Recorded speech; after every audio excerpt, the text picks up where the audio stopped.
At 35 years of age, my dear sister, you are waiting for a man who will come and propose to you in the airport. 35 years. You are not ready. You are not ready. You are waiting for a man to come and propose to you. 35. You don't enter men or pause. What it means that men will pause. Break the law.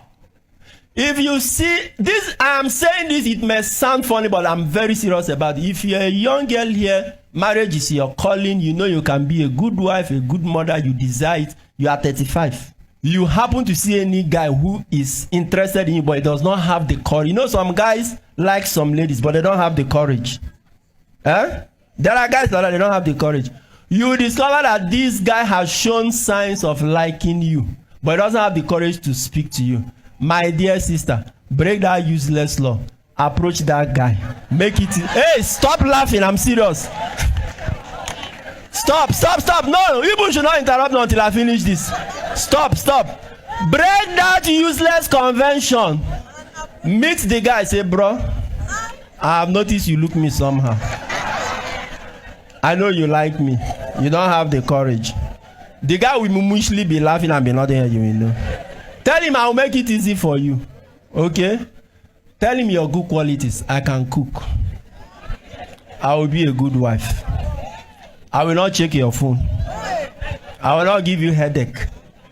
And I will be a good mother to our children. So if you want to propose, go ahead and propose. Or if you want me to propose, I will propose. Let's marry. Why are you all laughing? You think it sounds funny, but I'm not joking about it. Which law says only men must propose? Is it God's law or human? Which country's law is it? Which law says only men must propose? Tell me. There is no law that says a man must propose. And you are not a loose girl. Listen, you are not a loose girl. When you're under this kind of scenario, I see. You see somebody who likes it but doesn't have the courage, and you do that to approach him and ask for marriage. You are not a loose girl. A loose girl is not the girl who takes the courage to break the convention to talk to a guy to marry her. A loose girl is the girl who will still be playing hard to get, but she's dating several men. That's the loose girl. Break the law. Nothing will happen, my dear. Nothing. And as I speak to you, there are many ladies who are happily married today. They were the ones who approached the guy who married them. Break the law. When there is opportunity, you are waiting for him to come and talk to you. If I talk to him, they will say I'm a loose girl. Now, why can they lose marriage? And you want to marry. For those who really want to marry. He broke the law convention. There are many conventions you need to break. There are many conventions. There are some laws that are even gender discriminatory. It doesn't come from God. Society just put it for something. So sometimes it's working against the interests of particular people. Break the law. Law that is working against your interest, it doesn't even come from God. God does not make a law that is going to work against your interest in the final analysis. You break the law. You have to be stubborn like that leper, like Esther. When Esther entered the presence of the king, it was a law. If you enter the king's presence without being scheduled for or being invited by the king, you were going to die. Go and read that scripture, the book of Esther. When Esther came before the presence of the king, the Bible says he froze. She was looking like what? Like a ghost. Because she knew the words, the consequences. But how would she have known that God is with her if he did not take the courage to break that law to save her people? There are times you break certain laws. To watch full videos and get notifications for new ones, please subscribe to my YouTube channel. God bless you. Let me tell you why Africans created polygamy. Even today, for every one male child, there's 2 to 3 female male children. Well, it was the same 1,000 years ago. The Africans decided, what do we do with the surplus Muslim population?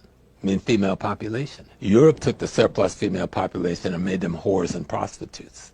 Africa didn't do that. Africa said those who can afford to and could properly take care of should marry more than one woman, so that your female population get the same opportunity to have families and children like any other element of the population, and you don't develop that whore class, prostitute class that developed in Europe. Men attend to win for 2 reasons, sex and love. But in most cases, men do not marry for sex or for love. They marry for stability. Let me explain. A man can love you and not marry you. A man can have sex with you for years without marrying you, but immediately he finds someone who brings stability into his life. He marries her. What I mean by stability is peace of mind. I have seen some guys make this statement: I love this lady, but I don't think I can spend the rest of my life with her. Men are visionaries when they think about marriage. They do not think about wedding dresses, bridesmaids, and anything that most ladies think is fanciful. They wonder whether this woman can build me a home. Can she take care of my kids and me? Can she give me peace of mind? Men don't like ladies who give them discomfort. This is why a man can stay with a woman for years and meet another in a month, then get married to her. It's the comfort of having peace of mind they want. Sex is pleasure, love is affection, respect is stability. Do you believe the theory that men will marry the woman in front of them? Meaning, he may not think that a woman is necessarily the love of his life, but once a man is financially and emotionally ready to start a family, whoever the woman is in his life at that moment, he will choose to marry her. That's not true. All you have to do to capture a man the rest of his life is actually stimulate his hormonal response. Think of this. Testosterone is a very aggressive hormone. Here's what happens, ladies. You don't realize this. Your femininity attracts a man, not your aggressiveness. Do you understand that the minute that you are aggressive with a guy, what's his aggressive response? Competition, fight, things like that.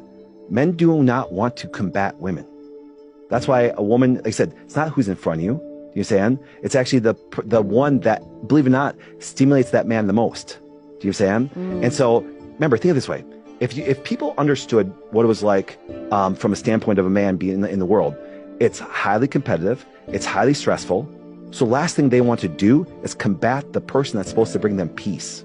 Women think that having good private parts will get them a man. They think that cooking will get them a man. They think that serving him will get them a man or keep a man. It doesn't work, ladies. I'm trying to tell you, I've already done a video on this, but what keeps a man is you being warm, soft, feminine, inviting, receptive to what he has to say, not defensive, being a good time, being a vacation for him, being a sweetheart.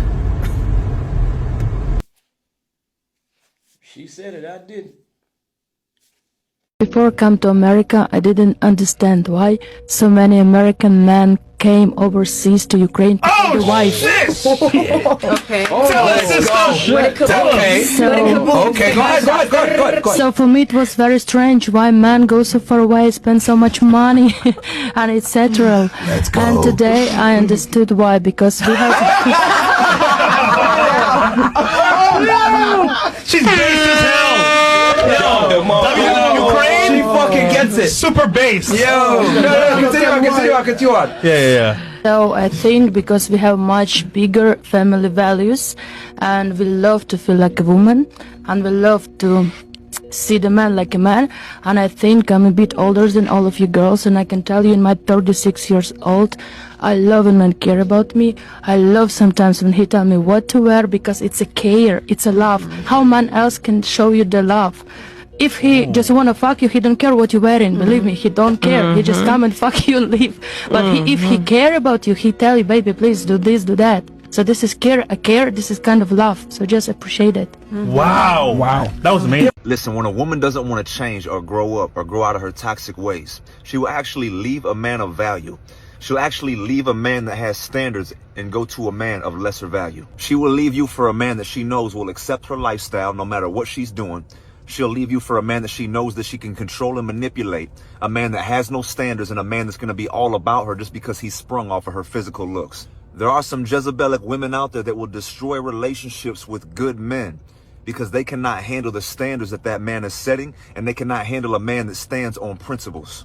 And then she'll say things like, oh, this is just who I am and you trying to change me. You steady trying to change me. This is just who I am. But really, her saying this is just a cop-out because she's not ready to mature. She's not ready to grow up and get rid of her toxic ways. Never let a woman convince you, fellas, that you are not enough, because it's not even that. It's just the fact that she needs a weaker man that'll accept her toxicity. Black women are not bosses. I'm sick of the narrative that black women are strong, independent. I didn't say strong, independent. Well, we're not. A man does not want a woman who says she's a boss. Insecure men don't want a boss. No man. They respect you as your singer and they're pandering because of your talent. But are they taking you home and saying that's my wife? Somehow. There's a difference. Somehow. That's between your art and being a wife. Because the Bible, you talked about being a Christian, but it says the older women need to teach the younger women, and younger women need to be submissive. But you know how many young women are not submissive to what men say? But you say you're a Christian woman. Okay. You can't be a Christian woman and buck against what men are saying. That is anti-biblical, it's anti-God, it's anti-Christ, and it makes you the great Babylon. I'm going to be honest with you. But don't claim Christianity if you're not willing to submit to when men are telling you. A lot of women are Christian feminists. You claim Christianity when it works in your favor, but you put down men and say, you're rebellious. You are anti-Christ and you are the Jezebel. She's speaking nothing but facts. I mean, I talk to Christian women all the time about this, and a lot of us don't understand that our submission and obedience to our husbands is unto the Lord. If you're rebelling against your husband, you're rebelling against God. Take it to God. Pray about it. Read your Bible. I would not suggest going to a church and asking them about it because feminism has infiltrated them too. That's a lie. That is a lie. Listen, there's not a lot of good men who want y'all. There's a lot of good men out there where the good man at? Like they hiding under a rocker in a shade. They everywhere. They at the gas station. They at Costco. They at the bank. They walking right past you and you don't show up on their radar because of the way you are. They're going to walk right by you. Your pretty face ain't going to go too far because everybody's pretty. That's a prerequisite. So if that's all you got to offer, we're not looking at you. There's plenty of good men. They just don't want your ass. I ain't never heard no woman say, I know I ain't shit. She'll say, this man ain't shit. He ain't shit. He was bad.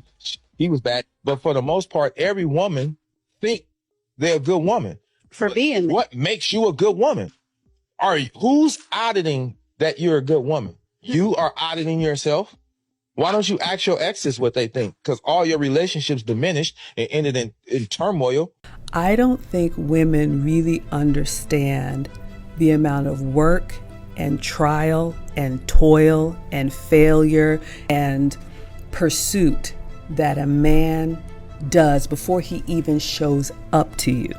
So a lot of women think, oh, now you're here, you're going to do my bidding. No, he's already built himself. If you're dealing with a man, now if you're dealing with, a fun boy, you get what you get. So I think that's the first thing. We really don't understand men. We don't understand how hard they work. And the reason why men lead is because they're the ones that are willing to make the sacrifice. If we're really honest with ourselves, we're not. Men are willing to work and give most of it to the family. Most women, we want the big jobs, but we want it for us. It just is what it is. It's not better or worse. Women need to understand that a man is willing to sacrifice, so that means you also need to be working just as hard. And what are you willing to sacrifice? And it needs to complement each other. I think a lot of women think they're just going to show up and be selected. We have to, like my man says, stay ready so you don't have to get ready. But it is a real job every day. And for me, it's an honor, but I think a lot of women don't realize how hard it is. It's worth it, but it's work. The male is incapable. I don't care what come out their mouth. Kill, rape, I don't give a fuck, sex and food. I don't care what they say. This is a woman with no man, though. Yeah. Don't talk to them women with a man. Talk to me about a woman who been married 30, 40 years and let her tell me about her man, because she can't tell me about all men. Let me tell me about the men that you chose, the men that you had. Don't tell me about the men you didn't have, because you don't know those men. Because if all men were the same, all men will be doing the same. Okay. Some niggas fucking some punks. All right. So there's a lot of niggas ain't taking no dick. Right. If some nigga beat women, if some nigga won't dare touch a woman. If some niggas say bitch, bitch, bitch, and if some niggas say, hey, homie, don't say there's women in the room. So we're all different. Yeah, we have the same chromosomes, makeup, all that, homie, but our environments, how we raise, supersede all that shit. Because once you develop a conscience, once you learn right from wrong and you got a conscience, homie, I wouldn't give a fuck what turn you on, you wouldn't do it. I wouldn't give a fuck how horny you is, you ain't gonna cheat on your wife. When you develop that, you fight against your nature. You deny yourself. That's where fasting and praying come in at. You develop coping skills. You develop critical thinking skills, conflict skills to supersede your nature. That's where the morality comes in. All right.